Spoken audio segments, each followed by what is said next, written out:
Yo, peace to the 12. So y'all see the title, The History of the Word Negro They Never Told You About. Alright?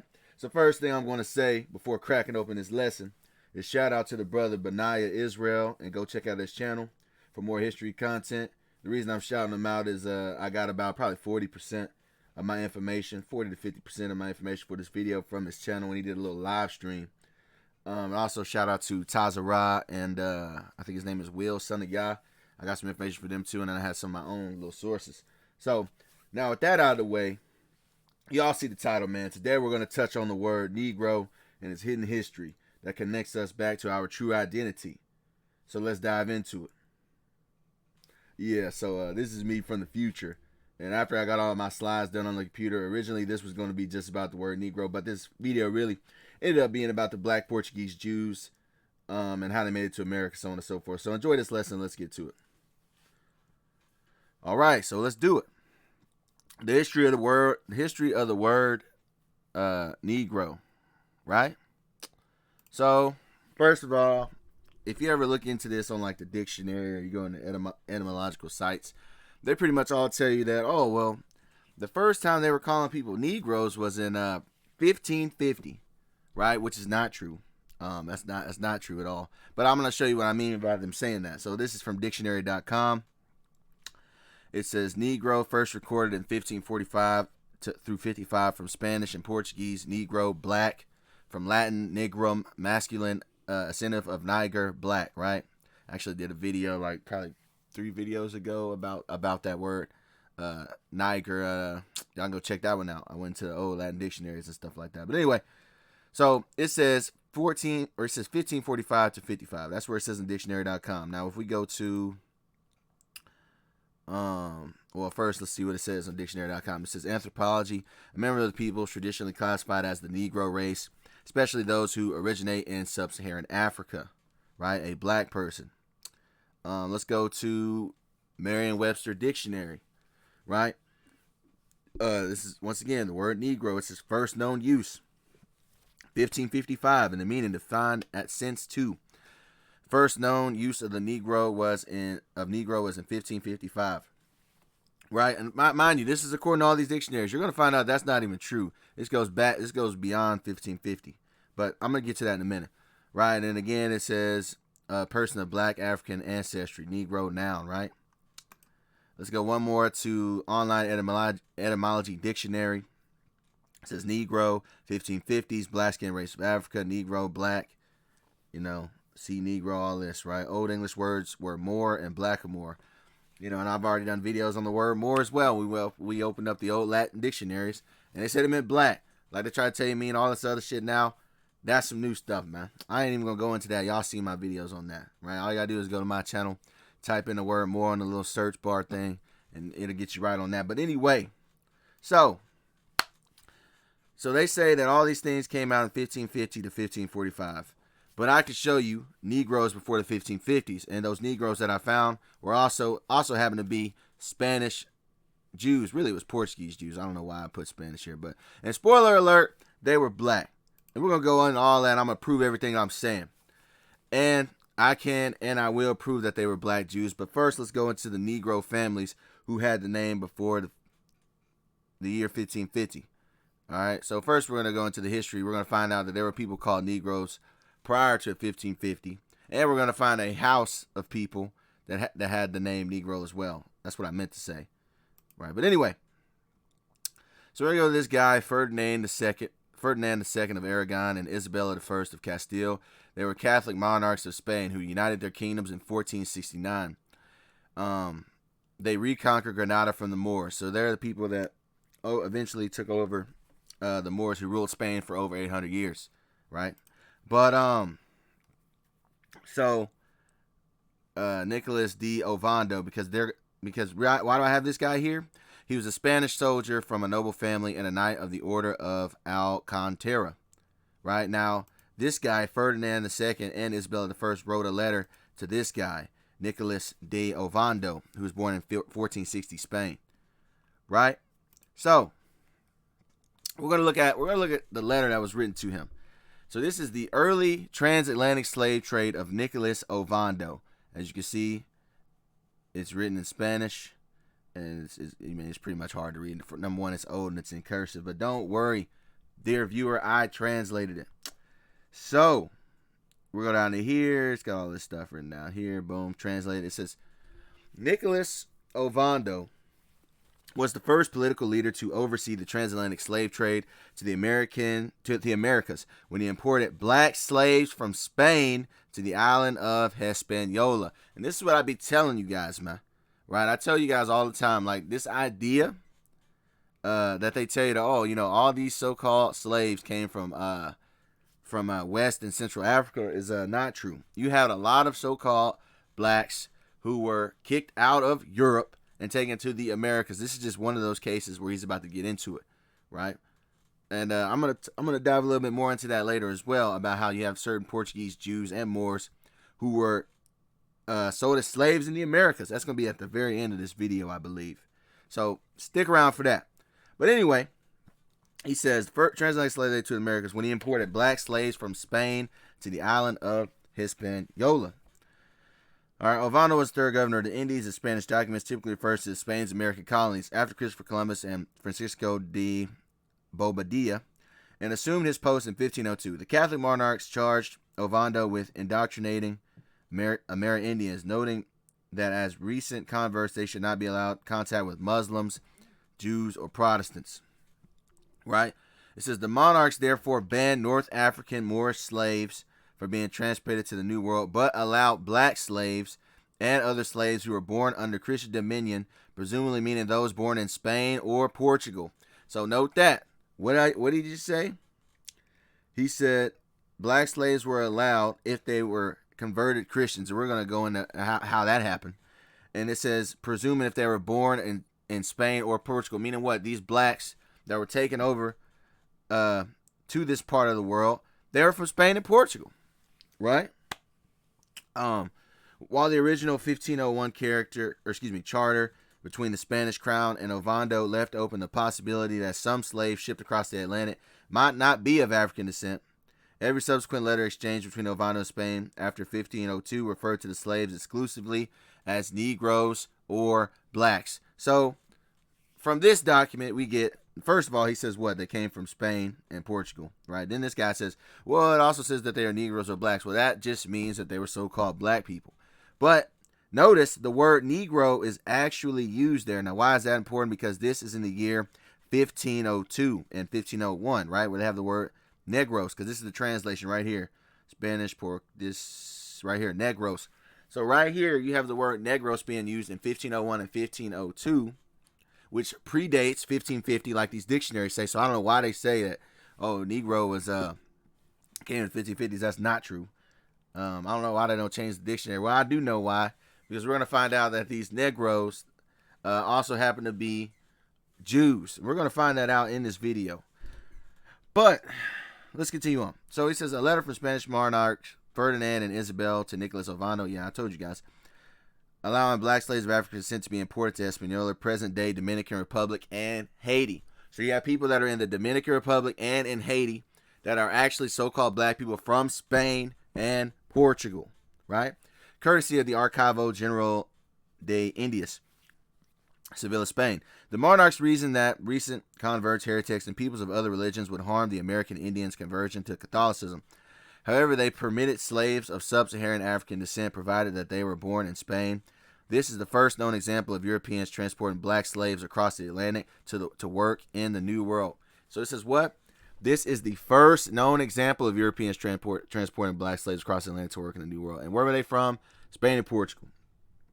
And also, you have to understand that these translations, that they have little translations, they be adding in words, because I guarantee you right now they didn't use the word sub-Saharan African when they wrote this letter, because that's a modern term. So they just had the word Negro. You understand? Right there. It goes right there. Salvo, si fueron esclavos negros. Right? So they were just using the word Negros. They didn't use the word sub-Saharan African. That's a modern term. But anyway. I did end up translating this. So I translated this right here. Let me read this as well. Sorry about that. No, I'm right. I skipped the slide. Anyway, so I ended up translating this Negros, this blah, blah, blah, right? and I translated it to English. And this is what it say. Excerpt from in Spanish, whereas we must, with great care, seek the conversion of the Indians to the Holy Catholic faith. If there are people there who are suspicious of the faith and said conversion and could create some impetus, you will not consent to allow Moors or Jews or reprobates or reconciled people newly converted to our faith to go there. Now, the reason they're saying that is because a lot of these Christians, by the way, they were converted. A lot of these Christians that they ended up bringing over there as slaves, so-called, they were converted to Christianity. All right, they used to be Moors and or they used to be Jews, but they ended up becoming what they call new Christians. I might do a whole video on that topic and how that happened. But nonetheless, it says, except if they, now check this out, go there, except if they were black slaves or other slaves who were born in the power of Christians, our subject and natives. Now, the reason they allowed black slaves and other slaves who were quote-unquote Christians is because they had already converted them to Christianity. They had already made them forget their heritage and customs, right? So they had no problem sitting there because they were already properly brainwashed and properly converted into believing in fake white Jesus. But nonetheless, and I'm actually going to touch on that towards the end of this video as well, about what they did to us to convert us there. And spoiler alert, it wasn't good. But anyway, so let's go back to here. Where are we at? It says the Spanish monarchs address Ovondo's concern that escaped black slaves might inspire the American Indians or Hispaniola to revolt. And on Ovondo's recommendation, Ferdinand and Isabella banned the transatlantic slave trade. So they had a fear that the so-called black slaves would inspire the American Indians to revolt. I wonder why that is, right? I wonder why that is. But you know, of course, I'm being rhetorical. But anyway, so here it says the governor changed his mind in 1505 and sent a request to King Fernando II for 17 slaves to be sent to the mines in Hispaniola. The king was even more ambitious than Ovando about using slave labor to increase gold production and sent 100 black slaves from Spain. Wait, now what did he say? What did he say? Let's highlight that. He sent 100 black slaves from Spain, right, directly to the governor. 5 years later, the Negro slaves proved so effective that Ovando had 250 more slaves transported from Europe. Notice he said from Europe to work in the gold and the copper mines. Now, mind you, this is in places like Haiti and the Dominican Republic, right? So these are people who were deported from Europe, right? In 1505, mind you. So that's that. And notice he kept calling them Negroes. So once again, this term in of itself predates 1550 and 1545. Like they say, this is in the early beginning of the 1500s where they were already calling so-called black people Negroes, right?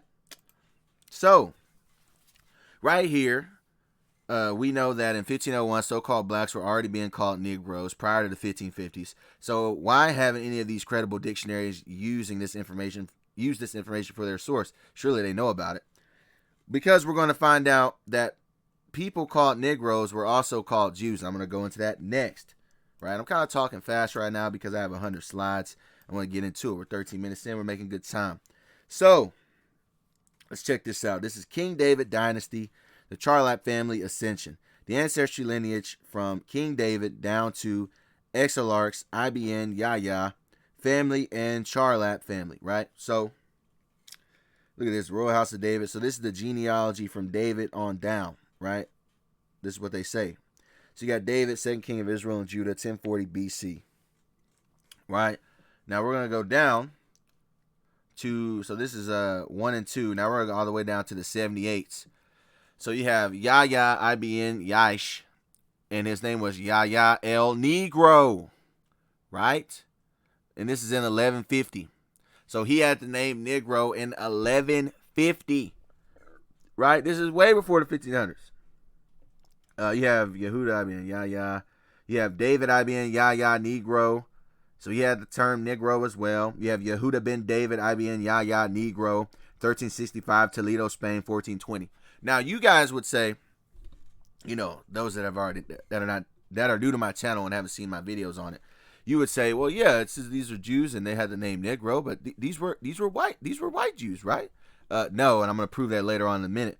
But also, I want you guys to remember this name Yahya, right? Because I'm going to show you guys later on in this video, during the records of the transatlantic slave trade, you had many slaves who had the name Yahya. You know why? Because they were the same descendants. But we're going to get into that later. Let's continue on.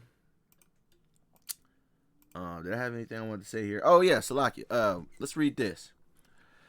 So it says, to reward his loyal chief of staff for the capture of Sanatero in Lisbon, right? Lisbon is in Portugal. Alfonso I honored Ibn Yahya with the lordship of Unhos, Frailes, and Aldea dos Negros.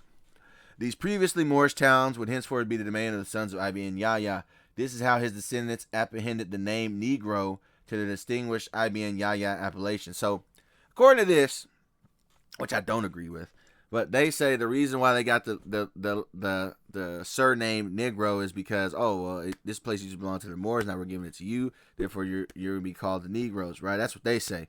Now, like I told you before, we're going to find out that these Portuguese Jews were so-called black people. I'm going to prove that without a shadow of a doubt. But let's continue. Go down here. This is one of his descendants, Joseph the wife, son of David, Ibn Yahya, wrote, the royal and holy Ibn Yahya family dominated the formerly Negros area of Portugal for many generations. Right?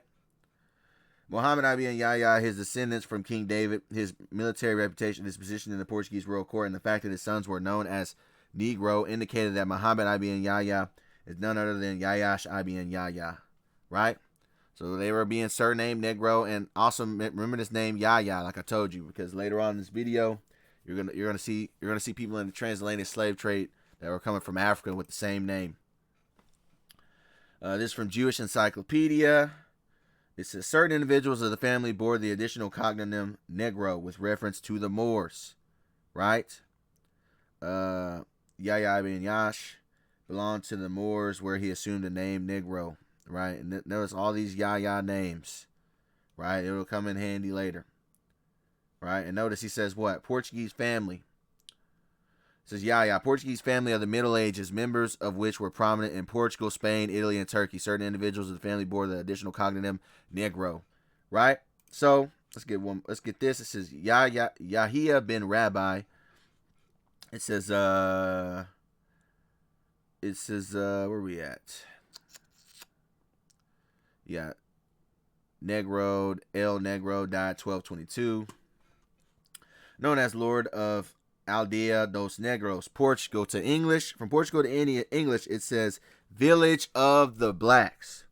It's said to be direct descendant of exilarchs of Babylon, right? Meaning a direct descendant of the people who were exiled in the Babylonian captivity. He resided in Lisbon and was held in high esteem among the Jews, as well as King Alfonso I of Portugal, who honored him for his courage and presented him with a state that had belonged to the Moors. Wherefore he assumed the nickname Negro, right? That's what they say. And I highlight this as well. I was just seeing this. It says Negro people and Yahya people of Portugal, Black history.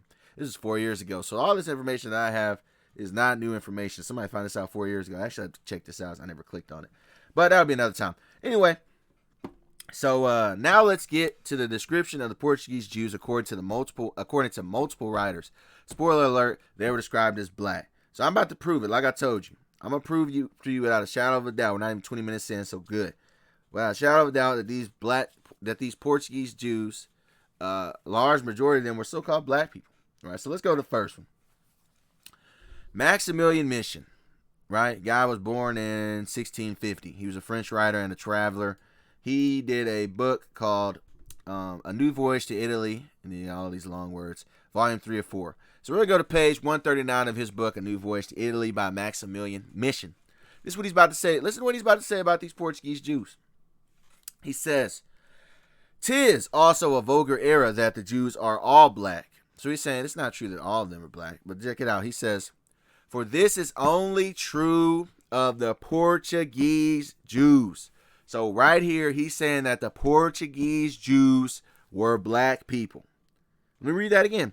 "'Tis also a vulgar error that the Jews are all black, for this is only true of the Portuguese Jews," right? "Who marry and also always among one another begat children like them, and consequently the swarthiness of their complexion is entailed upon their whole race," right? So they were only marrying other Portuguese Jews. So they were keeping it black. All right, they were still so-called black people. And why were there other people that were also Jews that weren't black in Europe? Because those are the ones that come from Germany, Poland, this and that. And I'll do a history of how that happened, but that'll be another video for another day. So we'll go to sources of history in the Pentateuch. Pentateuch just means the 5 books of the Bible. First 5 books. Penta, 5, Took, right? So we're going to the history of the Pentateuch. Sources of the history of the Pentateuch by Samuel Colcord Bartlett. And we're going to go to, this from 1882. We're going to go to page 118. This is what he said. This is what I said about, once again, the Jews of Portugal. He compares them to some Africans. So, this is in regard to the human race. This is page 118. In regard to the human race, it has been shown abundantly and historically that each of the external differences often ceases to be characteristic.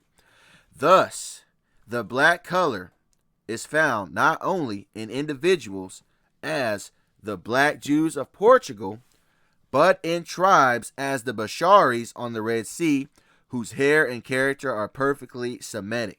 So, he says the black Jews of Portugal, or he says that the black color of the black Jews of Portugal are also found in the Basharis tribe of the Red Sea. Let's see what the Basharis tribe looks like. And he compared the black Jews of Portugal to the Basharis tribe. Let's see what they look like. This is the Bashari tribe. As you can see, so-called black people, right? He said the Bashari tribe, barely an Egyptian village, right? And he was comparing what? He was comparing the black Portuguese Jews to that. That's important, right? Which makes sense anyway, because, we go to Songs of Solomon 1 and 5. I've broken this down many times. It's Songs of Solomon chapter 1, verse 5. I am black but comely, O ye daughters of Jerusalem, as the tents of Kedar, as the curtains of Solomon. Other versions, I am dark but lovely, I am black and beautiful, I am black but lovely, I am black but lovely, I am black but lovely. And they said they're black like the curtains of Solomon, like the tents of Kedar. What did the tents of Kedar look like? This is the tents of Kedar. They're black tents. Yeah. So let's continue on. Let's go to the chief works of Benedict de Spinoza. Right? And this is about Baruch Spinoza. I can't remember when this guy was around. But he's old though. But anyway. The chief works of Benedict de Spinoza. This is XIX. What does that translate to? It is the introduction page XIX. I'm not good with Roman numerals. He says, he was of middle size. He had good features in his face. The skin somewhat black. He said, the skin somewhat black. Black curled hair, long eyebrows, and of the same color. So that one might easily know by his looks that he was descended from Portuguese Jews. So just by looking at him, and he said his skin was somewhat black. Just by looking at him, you can tell he was a Portuguese Jew. Why? Because he was black, right? Let's go to another one. Let's go to Governor Morris, founding father of the United States, born in 1752. Right? We're going to this book, When My Ship Comes In, by Governor Morris.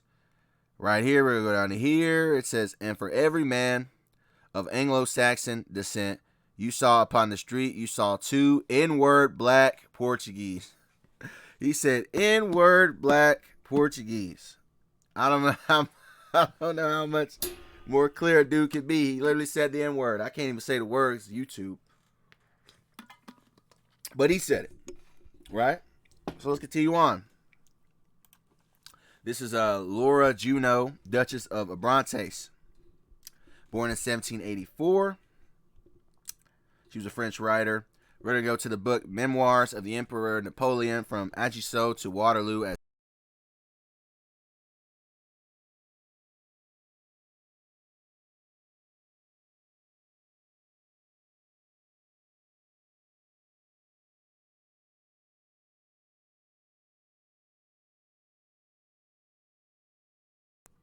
Come on, man.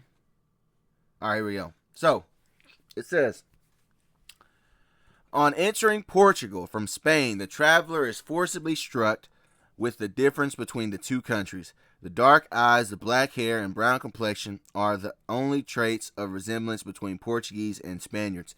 The Portuguese have thick lips, nose is something of the Negro form, black and often curly hair, and these figures, and above all, their hands show signs of mixed blood. Right?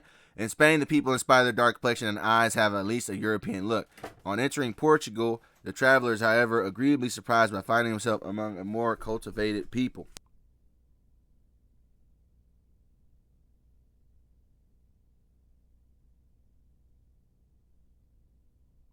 All right, I'm back. Sorry about that. Anyway, so mind you, this writer was where? She was from the 1700s. So all the way up into the 1700s, Portugal still had that mixed blood look, meaning what? They still had people that had mingled themselves among the heathen, right?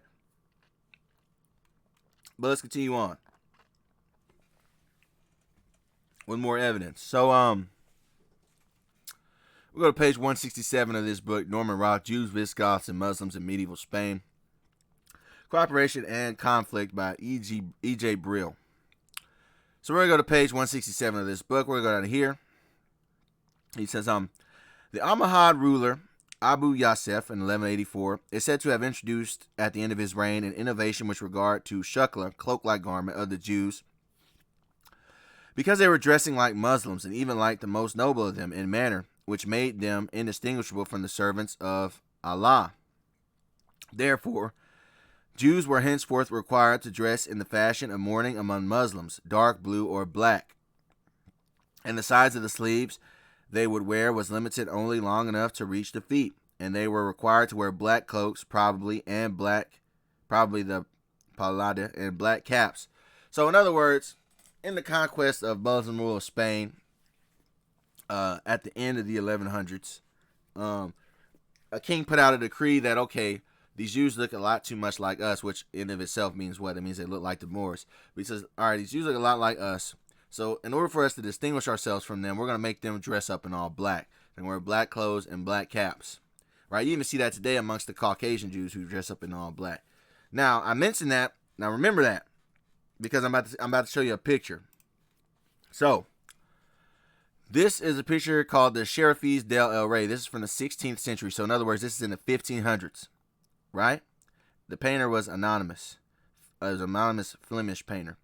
So the Sheriffes del Rey. Let's see what we see here. So this is a painting of what he had of a busy city. Of a busy city in Portugal. Right? So as you can see, you have the so-called white people. And also you have so-called black people. Right? Right? Now the one I want you to pay attention to is this right here. This gentleman. As you can see, he has on the black cap and the black cloak. Right? Now let's go back to what I said in this book, right? He said, therefore Jews were henceforth required to dress in the fashion of mourning among Muslims, dark blue or black. Right?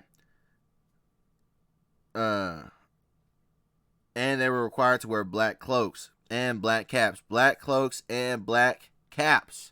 This is so-called black man. And he has this red pendant on his back. Mind you, this was during the 1100s. This is the 1500s, so this is after the Christians had bare rule. So he's still got the black cloak on. He's got the red cross. Meaning what? He was a so-called new Christian. He was converted. Right? So, now this is a thing called expulsion of the Jews from Spain. Now this is important. Because after the massacre of 1391, anti-Jewish measures were intensified in Castile. Jewish men had to let their beards grow, and Jews were required to wear a distinctive red badge sewn to their clothes. A distinctive red badge sewed to their clothes, right? Anyway. So that's some more. Let's get some more information. Like I said, I got a lot of information on this one, man. So stay tuned. This is the Critical Review or Annuals of Literature, Volume 57 by Tobias Smollett. We're going to go to page... Why are we freezing up? We're going to go to page 141. We'll go down to here and I zoomed in on it. Now check this out. Now mind you, I told you that the Portuguese Jews were black. Now we're about to find out that a lot of them were deported to the island of St. Thomas and also to the interior regions of Africa. So, let's get that. King John II in 1492 expelled all of the Jews to the island of St. Thomas, which had been discovered in 1471, and to other Portuguese settlements on the continent of Africa. And from these banished Jews, the black Portuguese, as they are called, and the Jews of Loango, who are despised even by the very Negros are descended. So he talks about Jews of Luango. For those that don't know, Luango is an area in the region of Congo in Africa.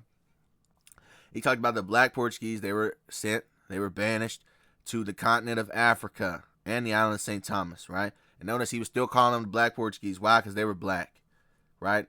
So we got all that. Now we're about to get into Africa region. Now we're about to get into the African region. And we're going to once again find out that people are going to find black Jews in Africa.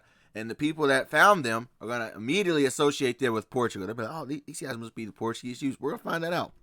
So, and it was so understood that the Portuguese Jews were black that when the white man went into the interiors of Africa, they found black African Jews and immediately associated them with the black Portuguese Jews that had been deported in 1492. I'm going to prove that next. So let's get into it. This is Conrad Maltbrun. He was a French geographer, right? He was born in 1775, right? We're going to go to his book, Universal Geography, or a Description of All the Parts of the World, Volume 4. We're going to go to page 309, right? So this is where we're going to find about the black Jews, and they're going to associate them with the Portuguese. Let's get it. A fact worthy the attention of travelers is that black Jews, according to Allendorp, the kingdom of Luango contains black Jews. Scattered throughout the country, they are despised by the Negroes, who do not even deign to eat with them. They are occupied in trade and keep the Sabbath so strictly that they do not even converse on that day. They have a separate burying ground very far from any habitation. The tombs are conscripted with masonry and ornamented with Hebrew inscriptions. The singularity which excites the laughter of the Negroes. We're going down to here.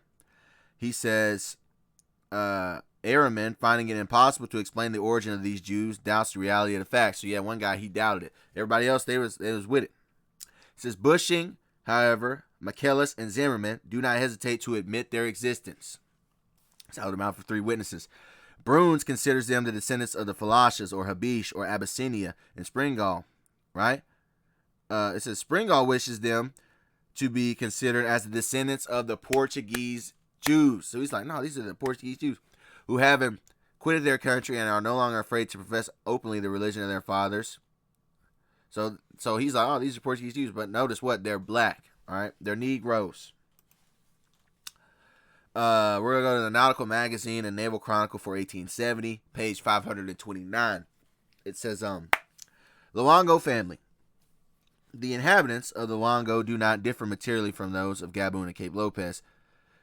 It is probable that the Jewish type of character above mentioned forms a larger element of population here than it does the Pongo Coast. And this was doubtless which led to the Roman Catholic missionaries who labored here during the 16th and 17th century to conclusions that they had found black Jews in Luango. We go down to here. He says, Barbet states that in the reign of Don John II, and about the close of the 15th century, large numbers of Jews were expelled from Portugal and taken to the coast of southern Guinea, that the island of St. Thomas. So again, this guy is talking about how they got there, right?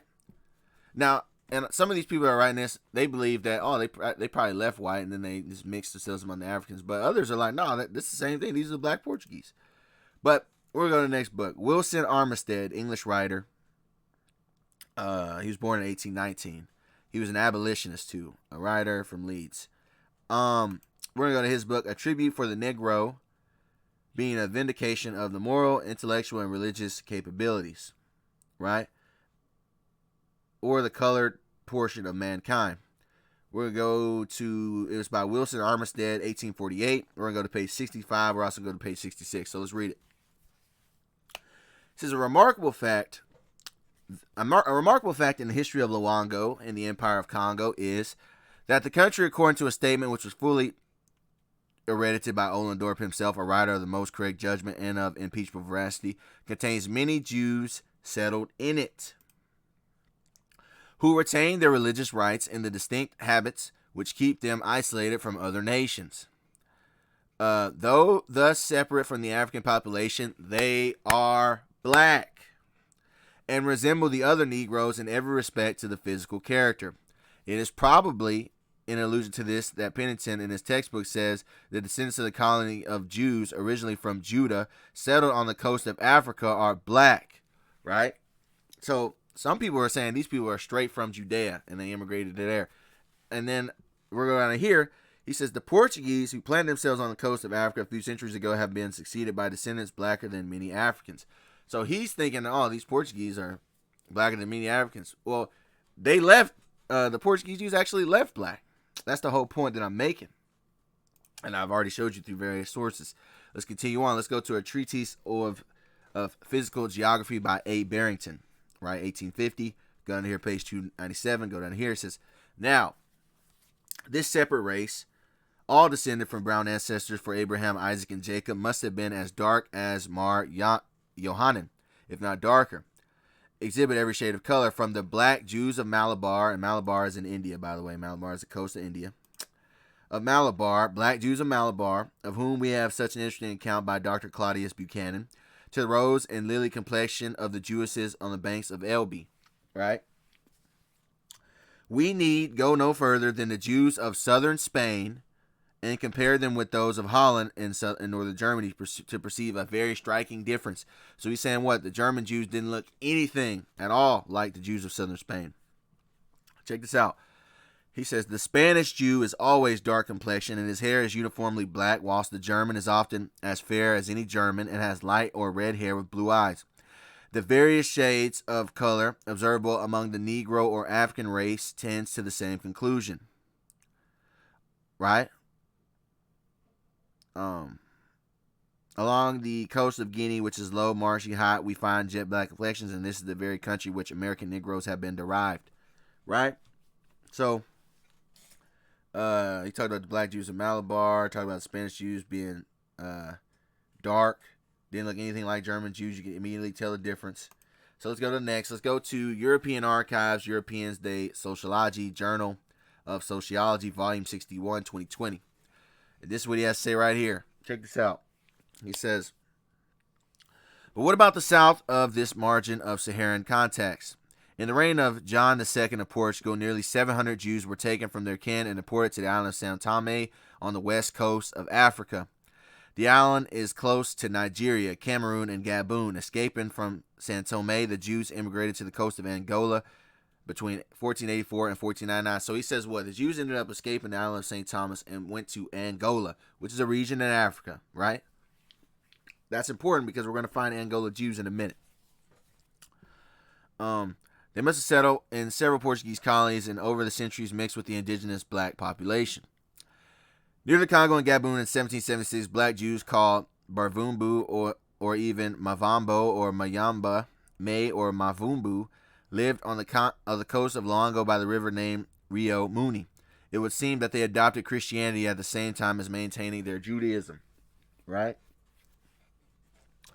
By 1847, David Livingstone discovered a group of educated blacks living in the interior, some 200 miles from the coast of Luanda. These blacks were called the Jews of Angola. So notice he said that they moved from St. Tomé to the region of Angola. Then we get to David Livingstone. He finds Jews that were very educated, and they were known as the Jews of Angola.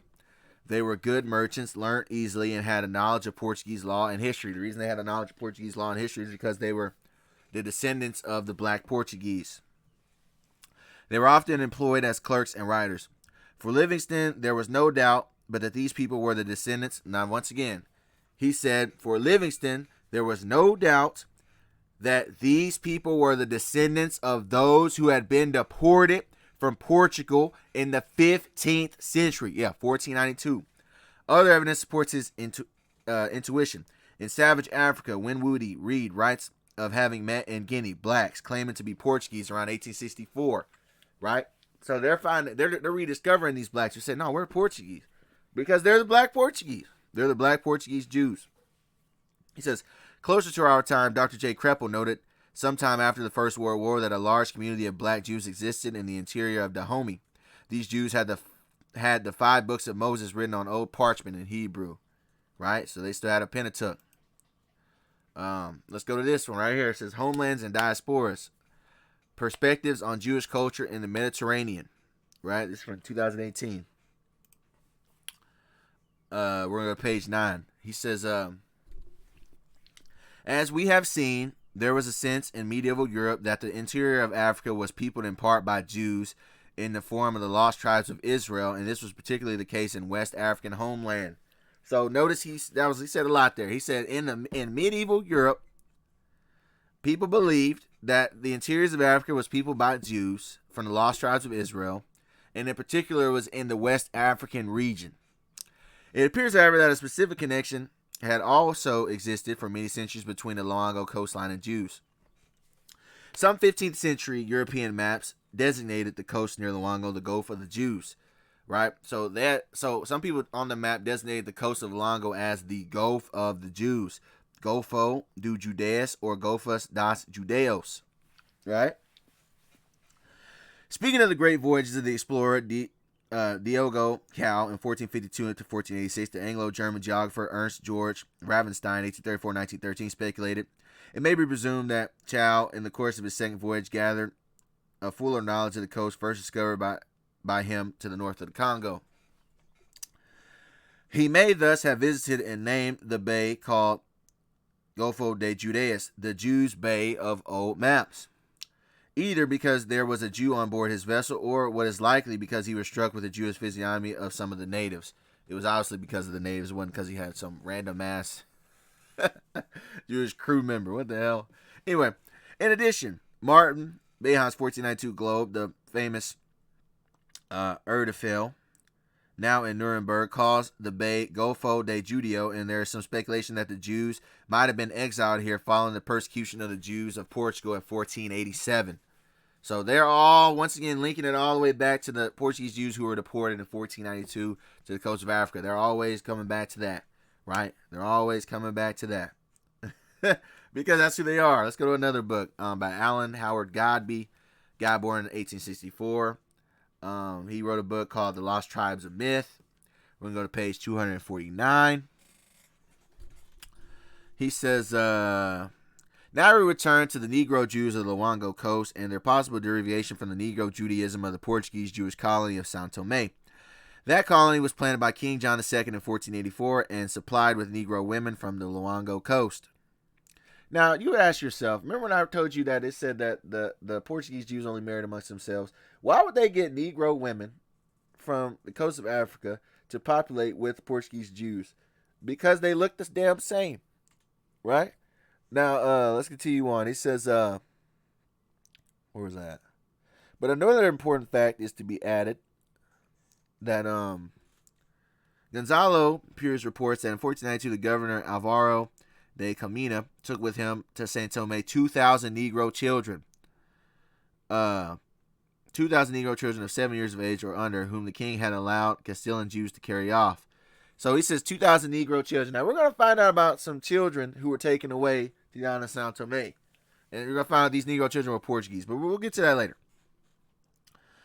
This shows us Castilian Jews a few years before the establishment of the Inquisition, the Canaries engaged in the slave trade and aiding their refugee co-religionists from Portugal. But with the initial facts before us, we recognize that a considerable free Negro Judaism was certain to develop at Saint Tomé, and that mercantile colonies of these free Jewish Negroes were certain to spread to the adjacent coast. It is decided the mark to scrutinize each colony for traces of white blood. Well, you don't have to find them for white blood, because, like I told you, the Portuguese Jews were already black, as I've showed in this video. Now, he says the name appears in various books as Mavambo, Mayamba, Mayumba, Mavumbu. This is due to the confusing them with a petty kingdom or tribe in which some of their mercantile colonies have been noticed. The Mayamba are an inland hill people north of the Congo. Their country begins about 60 miles inland and extends northward from the Congo about 200 miles. But the Abbe Proyard in 1776 describes them as holding the coast also north of Luango Bay, but the Negro Jews call themselves Bavumba, German Bawumbu. Loesch of the German Luango Coast Expedition says that it is their own name for themselves and that it suggests neither honor nor approach. Right? So, yeah, we got to the Negro Jews. They were talking about them again. He talked about the Portuguese Jews, how they got there. And I told you guys, remember the 2,000 Negro children. We're getting to that later. Let's get another book. How long have I been talking? 44 minutes. It's gonna be a long one. I still got a little bit left. So we go to John O'Gilby. He was a translator. He was from Scotland, born in 1600. We're gonna go to two different of his books. We're gonna go to two different books he wrote. First one's gonna be Africa being an accurate description of the regions. The other one will be America being an accurate description of the New World. So we're gonna go to Africa being an accurate description of the regions by John O'Gilby, page 34. This is what he has to say. He says, many Jews also are scattered over this region, from natives boasting themselves of Abraham's seed, inhabiting both sides of the river Niger. Others are Asian strangers who fled thither either from deportation of Jerusalem by Vespasian, or from Judea, and depopulated by the Romans, Persians, Saracens, and Christians. So notice he says some of them say they're straight from Jerusalem, and others say that they were kicked out, by the Romans, Persians, Saracens, and Christians. And they ended up where? They ended up in the region of Africa, West Africa to be specific. It says, or else such as came out of Europe, whence they were banished. So some of them were from Europe, where they were banished. Out of some parts of Italy in the year 1342. So out of Spain in the year 1462. Out of the Low Countries in 1350. Out of France in 1403. Out of England in 1422. So these are all different parts of Europe where they were deported to Africa, right? And they looked African. They were so-called black people. And what are these Jews, right? These all differ in habit and are divided into several tribes, having no dominion, though both wealthy and numerous, but despised of all nations, and so abominated by the Turks, that they are not admitted to Mohammedans, unless first baptized, and then no otherwise made use of than to receive their customs and gather in their taxes. So everybody hated them, right? Because everybody hates us in general. We're a hated nation. That's just what it is. Now, he said many Jews were both sides of the river Niger. So what are the places that are around the Niger River? You got Benin, Burkina Faso, Cameroon, Chad, Cote d'Ivoire, Guinea, Mali, Niger, Nigeria, right? Gal, Mali. So these regions had a lot of Israelites, right? Who these writers were chronicling as Jews at this time. So let's go to the next one. America being an accurate description of the New World. So let's go to his other book, page 574, down here. He says, the Portuguese that dwelt on the island informed the Netherlanders that few lived above 50 years there. Yet notwithstanding the great gain tempted them to tarry, several of them having 200 or 300 Negroes that worked in the sugar mills, that John III, King of Portugal, sent a colony thither about 200 years before. So there were 200 to 300 Negroes that were deported by King John of Portugal to work in the sugar mills. Now we know that these people that did that were Jews. This is the black Portuguese, right? Whom through the unwholesome air destroyed, yet the place were not desolate, for he sent new inhabitants, who first settled in Guinea, next in Angola, and lastly in the island of St. Thomas, that so they might better use the air, that said the king sold all those Jews for slaves that refused to embrace the Roman religion. So he called it, once again, he calls them Jews, and caused their children to be baptized, whom coming thither in great numbers. Most of the patient's inhabitants were descended, right? So these Jews were sent for slaves to St. Thomas and Angola and Guinea, and it was reported by the King of Portugal, and they were 200 to 300 Negroes the first time, right? So, continuing on, let's go to Andrew Bryce. He was a writer in 1690, English printer and writer. We're going to go to the Grand Gazetter or Topographic Dictionary, etc., page 622. It says, Jesvi's River and Village in Negro land. The river, he's doing longitudes and all that. It says, the people inhabiting its banks are partly Benfars and idolaters, partly Mandingos and Mohammedans. The Portuguese have a factory on the banks. Now check this out. He says, the village contains near 4,000 inhabitants, among whom not above 10 or 12 families of whites. The rest all tawny or black, though they call themselves true Portuguese. So they were calling themselves the true Portuguese, and they were all black. Tawny or black means what? A light to medium shade to a dark skin tone of black people, who all were calling themselves the true Portuguese. Right? Let's go to David Livingstone. Remember, he was mentioned earlier in one of these other books. David Livingstone. He was an explorer in Africa born in 1813. We're going to go to his book, Livingstone's Travels and Researches in South Africa. We're going to go to page 288. And he says, I have before remarked on the knowledge of reading and writing that these Ambiquistas possess. They are famed for their love of all sorts of learning within their reach, a knowledge of the history of Portugal, Portuguese law, etc. They are remarkably keen in trade and are sometimes called the Jews of Angola. Right? And he says they're not physically equal to the Europeans, but possess considerable ability. Meaning what? They don't look like the Europeans. They are employed as clerks, writers. Their feminine delicacy of constitution enabling them to write a fine lady's hand, a kind of writing much esteemed among the Portuguese.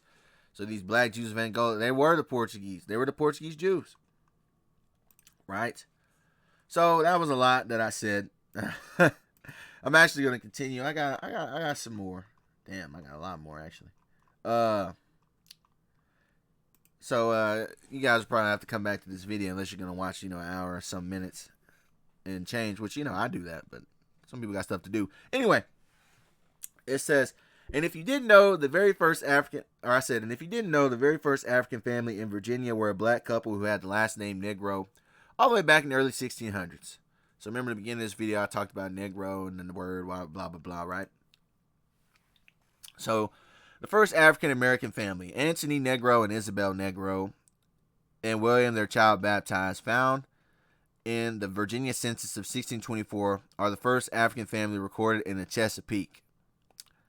The African origins of Anthony and Isabel are not clear in a brief citation. However, history supports the likelihood that Anthony and Isabel were possibly from the Congo and may have been exposed to Christianity. So their last name was Negro. Now, remember I told you that black Jews had the last name Negro as well. Certain black Jews from Portugal. Right? So this could be very well their descendants. Tracing the ancestry of earliest enslaved Ndongo people, Anthony Negro and Isabel Negro. 1625 ledger in Virginia. In all likelihood, they also had African names, only the H's know now. No, actually, this writer, he's probably not familiar with everything I just went into, so he just assumes that they had a different name. No, this was probably their real name, and they're probably descendants of the black Portuguese. But anyway, he says, here is the Yahya family tree in Portugal. So now I'm going to show you guys the Yahya family tree, right? And then I'm going to show you guys why I'm showing you the family. I told you guys to remember the word Yahya. So we're going to go to the Jewish Encyclopedia of Funk and Wagnall, Volume 22, Talmud, Zweffiel, 1902. This is the Jewish Encyclopedia. We're going to page 581. It says, Yahya, Portuguese family of the Middle Ages, members of which were prominent in Portugal, Spain, and Italy, Turkey. Certain individuals of the family bore the tradition and cognomen Negro, which references to the Moors, from whom several of their estates have been obtained. The more prominent members of the family are as follows. Yahya, they got all these different Yahyas, right? Some of them have Yahya Negro, Ben David, Yahya, right? Go down to here. Yahya, all of this. Yahya Negro, Ben David, Yahya, all these Yahya names, right? I'm just going down the family tree, right? They even did a little family tree genealogy of Yahya from 1055 all the way to the 1600s, right? Yahya, right? So we'll go down to here now. Now this is important because first of all, in the scriptures it tells us it told us to have keep up with our genealogies, family trees, right? Numbers 1 and 18. That's in the law. And they assembled all the congregation together on the first day of the second month, and they declared their pedigrees after their families by the house of their fathers, according to the numbers of the names, for 20 years old and upward by their posts. So your family name is under the house of your father, right? Unlike the thing they teach you now that, oh, you are who your mother is. Like I know that's a thing in modern Judaism. That's incorrect. It's based on your father's seed line. An easy way to prove that you are whoever your father is, an easy way to prove that is, number one, in almost every country, people inherit their father's last name, but also in the Bible, right, when you have someone who is a Cushite, right, someone who is an Ishmaelite, someone who is an Israelite, they're all that name denotes someone who is descended from a man. Israelite, someone who was descended from Israel, whose name was first Jacob. Ishmaelite, meaning what? A descendant of Ishmael, who was a man. Cushite, a descendant of Cush, who was a man. Hamite, Ham is a man. Japheth, Japheth is a man. Shem, Shem was a man. So your family tree is by the house of your father. Believe it or not, right? According to the scriptures, which I obviously believe. So anyway, since we even have documents of African slaves who still had the name Yahya or Yahya in the 1800s. Like I said, we're going to go to this. We're going to find some slaves who had this name Yahya in the 1800s. So this is from the website Slave Voyages African Origins Database. Right? Now, these are slaves from 1824. And their names were Yahya. Look at this. Yahya, Yahya, Yahya, Yahya, Yahya. Right? Let's go to another one. Yahya, Yahya, Yahya, Yahya, Yahya. Right? Then you got Yahweh, Yahweh, Yahweh, Yahweh, Yahweh. Right? You can't make this stuff up, man. Right? Now, why did I mention that? Because they had the name Yahya. Just like in this Jewish encyclopedia, the name Yahya. Isn't that interesting? Now, I went over all this. Now I want to say, this is how we forgot who we were over time. Because someone could say, well, how do we forget that we're the people? Number one, in the scriptures, it says that we would be discontinued from our heritage. I believe that's in Jeremiah. I'm not really sure. Somebody put that scripture in the comments. Bible Kashah, please. But it says, this is how we forgot who we were over time. So we're going to go to these different books, and we're going to find out how our people forgot who we were. First of all, it was to fulfill prophecy, because our people were supposed to forget who we were and then come back in the last days. But we're going to go to Elias Hayam Lindo. He was a historian of the 1800s. We're going to go to his book, The History of the Jews of Spain and Portugal by E.H. Lindo. And we're going to go to page 323. Mind you, this is in the year 1495. He says, they insulted them in the most brutal manner and even ravished their wives and daughters, so that in quitting Spain, the miseries of the unfortunate exiles had not yet terminated. The Castilian Jews, who from poverty or any other cause had not departed at the limited time, the king ordered should be taken for slaves. So the Spanish Jews were taken for slaves according to the terms of their entrance and distributed them to whoever asked for them. His inhumanity did not cease here. He tore their young children from them and had them baptized. Being at the same desirous of peopling his newly discovered acquisition on the coast of Africa, the island of St. Thomas. Right? So, in other words, they took their children away from them. They baptized them, meaning what? Made them worship fake white Jesus and sent them along into Africa. Right? So, guess what? If you're a child and you're stripped from your family at an early age, you're not going to know any of your oral history. You're not even going to know that you were an Israelite. Right? With the new governor, Alvaro de Comina, so that by being separated from their parents and marrying people in the island, they might become good Christians. You see that? Fathers threw themselves at the feet of the king, entreating they might be sent with their children, which was cruelly denied them. A mother embracing her only child and determined not to be separated from her infant, threw herself into the sea and perished with it in her arms.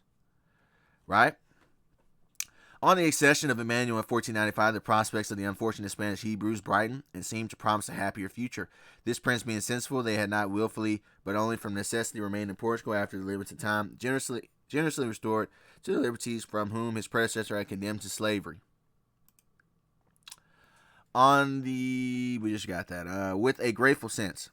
For such extraordinary goodness and treating they had long been unaccustomed to, they offered the king a large sum of money, which he magnanimously refused, being resolved to gain their affection by kind treatment and thereby gradually to allure them to the Christian faith. So in other words, him and his father did good cop, bad cop. His father was the bad cop, and he was the good cop. But at the end of the day, they were still cops. You're about to find out how this dude really got down. It says, but their hopes were soon blighted, for in a few months they were treated even worse and suffered more than when they quitted the Spanish dominions. The Portuguese Jews, who had been among the first settlers of that kingdom, were doomed to suffer the same troubles that awaited their Castilian brethren, without even a cause being assigned for it. The Catholic sovereigns had given a reason, although false, but Emmanuel drove them from their homes, and unfortunate descendants of Israel. The unfortunate descendants of Israel, who had enlightened and had been the ornaments of this kingdom, only because they would not adjure the religion of their forefathers, nor abandon the law their ancestors had received from Eternal and Mount Sinai. So they treated us terribly. They sold us as slaves, and we refused to worship fake white Jesus. And they did all these things to us. And you know what's so funny too? It says that they wanted them to forget the law. To this very day, you have Edomites who do this. They try to say, "Oh, the law's done away with. You don't have to keep the law." They still want to make sure we don't keep the law, right?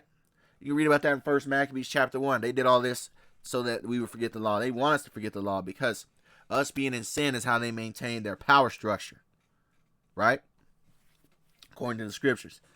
But anyway, let's go to page 26. He says, "We further decree that their children of both sexes of 7 years old and upwards are not to reside or associate with their parents, but their owners shall give them to be brought up faithful Christians, keeping in view that the males are to be united in marriage with Christian women and the females married to Christian men. And as before said, permission shall not be given either to the parents or children to observe the ceremonies of Jewish superstition, nor opportunity be afforded them again walking in the paths of their unbelief." So, once again, he said they were taking kids that were 7-year-olds and upwards. They were taking them away from their parents and raising them up to be white Christians, right? And it's funny, too, because remember earlier he said that these Negroes ended up being in Haiti and Dominican Republic, and most of them are Catholic to this very day. This is how this happened. Right, let's go to this book by Joseph Kroskoff. Guy born in 1858. We're going to go to his book, Jews and Moors in Spain, by Rabbi Joseph Kroskoff. He says in page 214, The Jews and Moors in Spain. He says, "All Jewish children below 14 years of age were torn from their parents' arms, dragged into church, baptized. Those under 3 years of age were given to Christians to receive a Christian education, or in other words, to be raised as slaves." Notice he said, in other words, to be raised as slaves. "Those between 3 and 10 years of age were put on board a ship and conveyed to the newly discovered unwholesome island of St. Thomas, right, the Isle of Perdition, which was colonized by Portuguese condemned criminals to fare there as best they could. Those between 10 and 14 years were sold as slaves. Then indeed the cup of their affliction was full to the brim." Right? The Jews have experienced fully the unequaled skill of the church in administering pain. Mothers cast themselves at the feet of the tyrants and pitifully begged to be taken with their babes. They were heartlessly thrust aside. Hundreds of mothers, mad with despair, ran behind the ships as they carried off the idols of their heart and perished in the waves. So this is how we forgot who we were, man. This is the nature of this damn devil, man. How they get down. Right? Go to page 215. Same book. "Childless and brokenhearted, they now sought to leave the land, but they were told that they had forfeited their right, and they were given the choice between baptism and slavery. Thousands, after enduring all they did, after leaving their beloved Spain and all their wealth, and ceased, submitted to baptism in the hope of being reunited with their children. Thousands were sold as slaves, yet prior to their being sold, they were submitted to the tortures, cruelties, outrages, too revolting, too repulsive, too heart-rending to be here narrated," meaning other things were happening. "Terror seized upon the native Portuguese Jews when they helplessly beheld the cruelties to which their Spanish brethren were subjected." Once again, we know the Portuguese Jews were black. "They knew they themselves could not escape the wrath of the church much longer, and they thought of flight, and well had been for them had they made their escape then, while they were making secret preparations." John II died in 1495. He had been afflicted on the very day when the ships, laden with Jewish exiled children, set sail for the Isle of the Criminals. Right? So the Most High killed that man the day he sent us away. Right? Put to death King John II. Right? Let's get one more book. Shout out to Tazarah. He gave me this book. Carolina Genesis Beyond the Color Line. Page 58. We'll go down to here. He says, C.A. Westlager, The Story of the Moors. In 711 A.D., the Moors crossed the Straits of Gibraltar and began their conquest in the Spanish Peninsula. After governing Spain for 800 years, the Moors were defeated by the Christians, Celtics, and many of their descendants were sold to the slave traders who brought them in shackles to America. Right? So many of the Moors, some of these Moors were Mozarbis or Sephardic Jews. So many Moors and Jews were sent in shackles to America, right? So in other words, what, they were deported from Europe. So yeah, man, that's all I got, man. That was a lot. A lot was said. Hopefully this lesson was edifying. I just asked you guys to hit that like button and share this with our fellow brothers and sisters so they can learn who they are. We can get the hell out of this damn position that we were in and come back to our Lord. Right? So that'll be the end of the video. And with that, I say once again, peace to the 12. I want to give all praises, honor, and glory to the Heavenly Father, the Most High, whose name is Yahya, in the name of His only begotten Son, Yahweh Shai, who the world ignorantly calls Jesus Christ. I want to say Shalom, which means peace to you people listen, learning, brothers in this work, truth, sincerity, and to you elders as we doing this thing before me, man. I'm getting up out of here. Gone. Peace.